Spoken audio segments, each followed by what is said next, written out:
What happens when love collides with tradition and loyalty sparks a battle at the family table? This is the story of Toan, who convinces his beloved grandmother to leave her quiet village life and live with him in the bustling city. Hoping to unite hearts, he invites Diem, his true love, for a family dinner. Yet tension brews as his mother's cold disapproval clashes with Diem's quiet grace. Just when silence threatens to break her spirit, the grandmother rises in defiance, declaring war to protect Diem's place in the family. Subscribe now to follow this dramatic and emotional journey.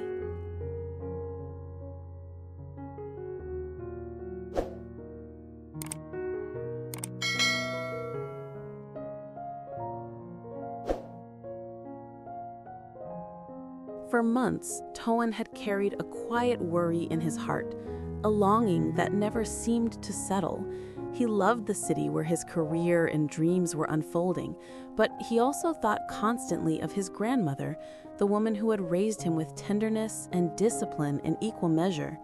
She still lived in their ancestral village, in the old wooden house that creaked with age, surrounded by rice fields and the familiar rhythm of rural life.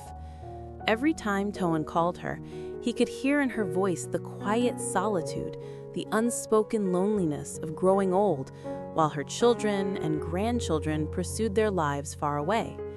And so, when the opportunity came, Toan decided with determination his grandmother would come to live with him in the city. No more nights alone for her, no more mornings with only silence for company. He wanted her laughter to echo within his home, to bring a warmth that no modern furniture or city light could provide. Convincing her, however, was no simple task. The old woman had always been bound to the earth of the countryside, to the familiar scent of smoke rising from the kitchen hearth, to the sound of neighbors calling across fields at dusk. She resisted, insisting she was too old to adjust, that her roots belonged where her memories lived. But Toan was patient. He visited more often. He reminded her of how much he longed to care for her, how precious her presence would be not only to him but to the life he was trying to build. Slowly, her resistance softened, like soil after the rain. She could see the sincerity in his eyes, the same eyes she had once soothed to sleep when he was a restless child. Finally, one cool evening, as the crickets sang outside her window, she gave a gentle nod. "All right, Toan," she said, her voice both weary and tender. "I'll go with you." That simple answer felt like a triumph, a battle won with love instead of force. When the day of departure came, the small village gathered to say farewell. Some neighbors wept, some teased her about becoming a city woman, but all wished her well. Toan carried her belongings carefully, as if every folded garment and worn blanket was a fragment of her soul. The journey was long, but when they finally arrived in the city, the apartment seemed to glow brighter with her presence. She moved slowly through the rooms, touching each piece of furniture with curiosity, her eyes shining with a mixture of nostalgia and wonder. The city air was different, heavy with motion and noise, yet Toan's home wrapped her in an embrace that felt familiar, as though it had been waiting for her. That night, the family gathered for dinner. The table was filled with dishes Toan knew she loved: steamed fish, stir-fried greens, a simple soup fragrant with ginger. As they ate, he watched the lines of fatigue ease from her face, replaced by the serenity of belonging. For the first time in years, she wasn't eating alone. And for Toan, that was enough to make every effort worthwhile. In that moment, he knew his home had finally become whole. With his grandmother by his side, warmth had entered the walls, and he silently promised himself that he would protect this fragile happiness no matter the challenges ahead.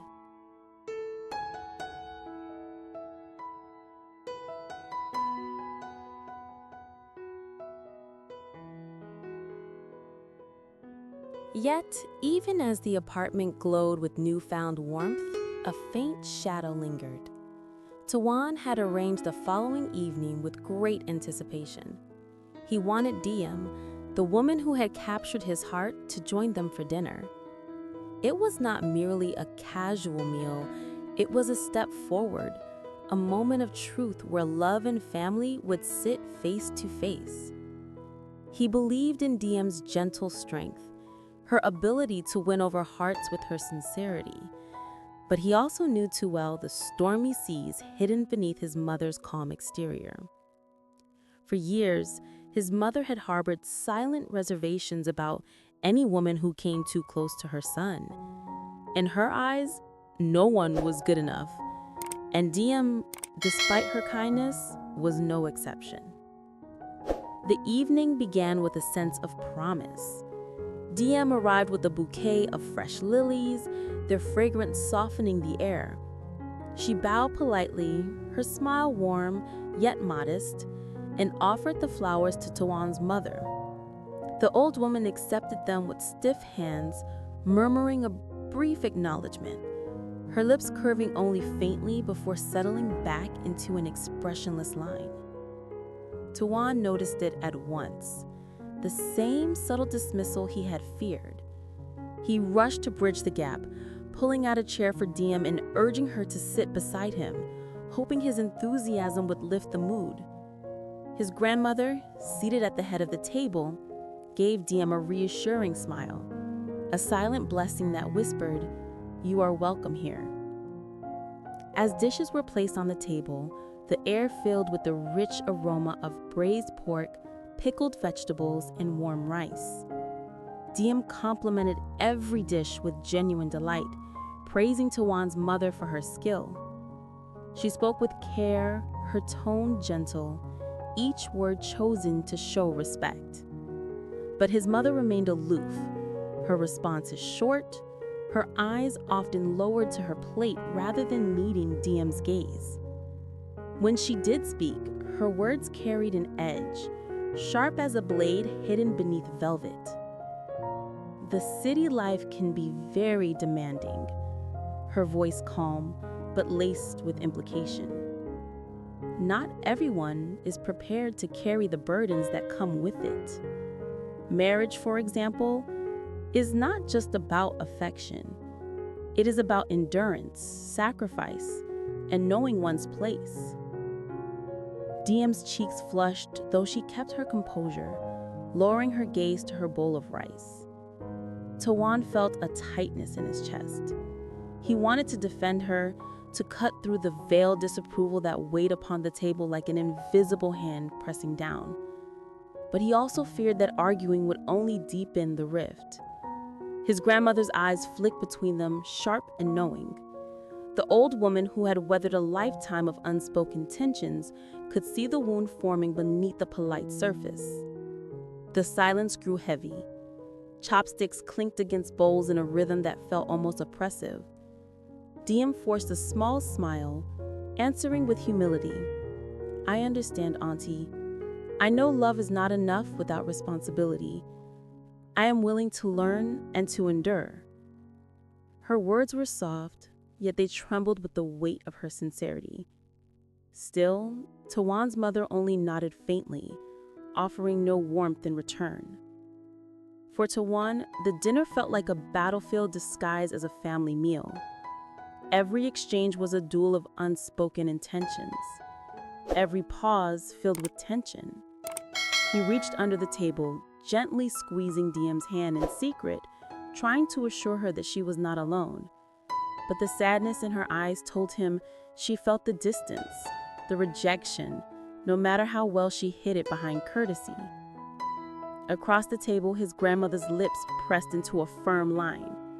The storm within her was beginning to stir, and though no one yet knew it, she was ready to rise in defense of the young woman who sat so bravely in silence.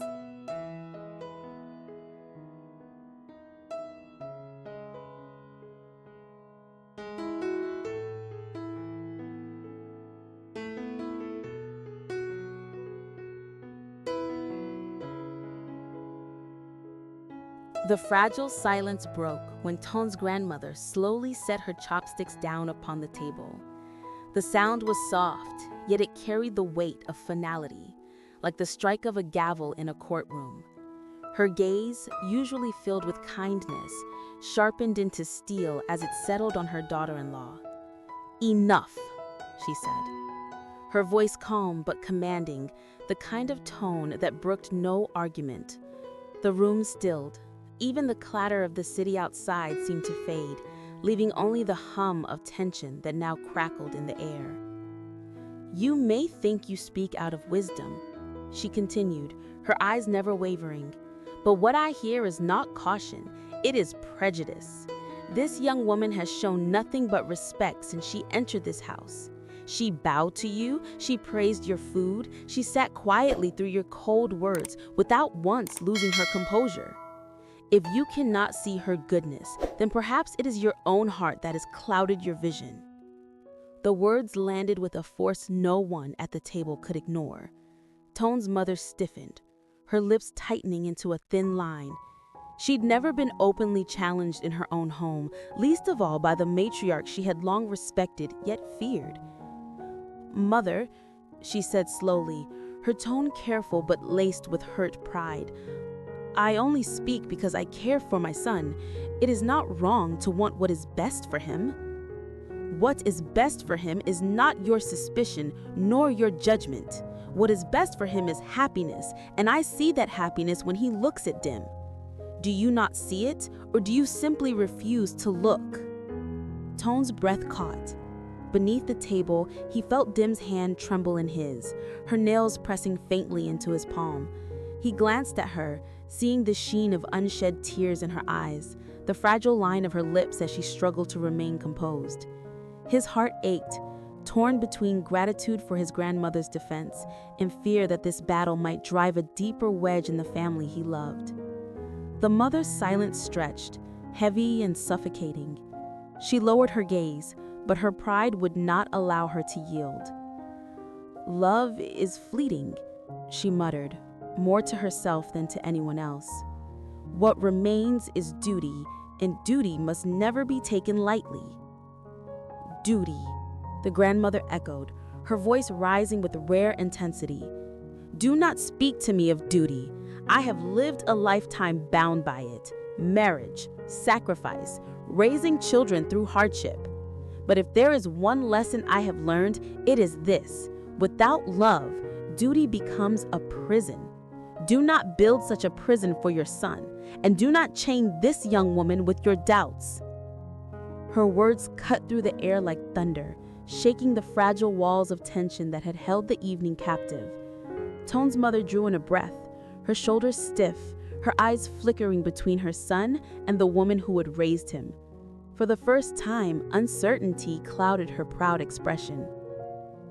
Toan, overwhelmed, squeezed Dim's hand tighter, his heart swelling with gratitude for the grandmother who had always been his shield. Across the table, Dim finally lifted her eyes, meeting the old woman's gaze with a profound respect and unspoken thanks. In that moment, something shifted. The air felt lighter, as if the storm had broken, even though the clouds had not yet cleared. The grandmother leaned back in her chair, her final words soft but resolute. "If there must be a battle in this house, then let it be mine.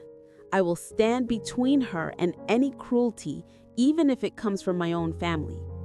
Remember this, my daughter-in-law. Love is not your enemy. Fear is." And with that, the table fell silent once more. But this time, the silence was different. It was no longer the silence of rejection. It was the silence of reckoning, of a family standing at the threshold of change, its next step uncertain, yet inevitable.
chào tất cả các khán giả của kênh Lý Tử Diễm Review.